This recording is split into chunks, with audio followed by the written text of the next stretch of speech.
சந்தியா ராகம் சீரியலுக்கான promo review தான் பார்க்க போகிறோம். அதுக்கு முன்னாடி மறக்காமல் லைக் அண்ட் சப்ஸ்கிரைப் பண்ணுங்கள்.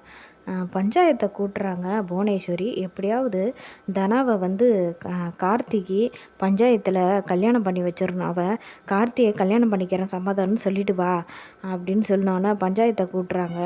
அதில் வந்து பஞ்சாயத்து தலைவர் கேட்குறாங்க தனாட்ட, எப்படியோ இந்த கதிர் வந்து உனக்கு தாலி கட்டிட்டான், இந்த கல்யாணத்தை ஏற்றுக்கிட்டு உனக்கு அவனோட வாழ சம்மதமா அப்படின்னு கேட்டோடனே புவனேஸ்வரி வந்து சம்மதம் இல்லைன்னு தான் சொல்லுவா அப்படிங்கிற மாதிரி யோசிப்பாங்க.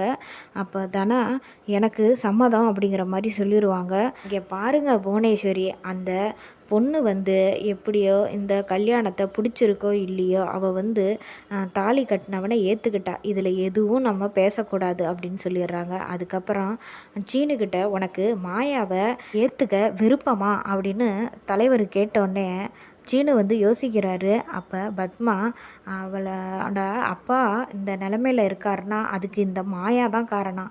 எந்த பையன்தான் வந்து இவளை ஏற்றுக்குவான், இந்த மாதிரி பண்ணின பொண்ணை என் பையனும் ஏற்றுக்க மாட்டான் அப்படிங்கிற மாதிரி சொன்னேன்னே, நீங்கள் ஒரு நிமிஷம் பேசாதீங்க, சீனு முடிவெடுக்கட்டும் அப்படின்னோடனே சீனு வந்து எனக்கு விருப்பம்தான் அப்படிங்கிற மாதிரி சொன்னோடனே பத்மா வந்து, டேய் உனக்கு என்னடா மூளை குழம்பி போச்சா, அவளை போய் ஏற்றுக்கிறேங்கிற, அப்பா வந்து இன்னைக்கு உயிருக்கு போராடிட்டு இருக்காருன்னா அதுக்கு அவதான்டா காரணம் அப்படின்னோடனே, நான் விருப்பப்பட்டு தான் மாயாவை கல்யாணம் பண்ணேன், அதனால் இப்படியெல்லாம் என்னை பாதியிலே விட்டுட்டு போக முடியாது அப்படிங்கிற மாதிரி சொல்லிடுறாரு.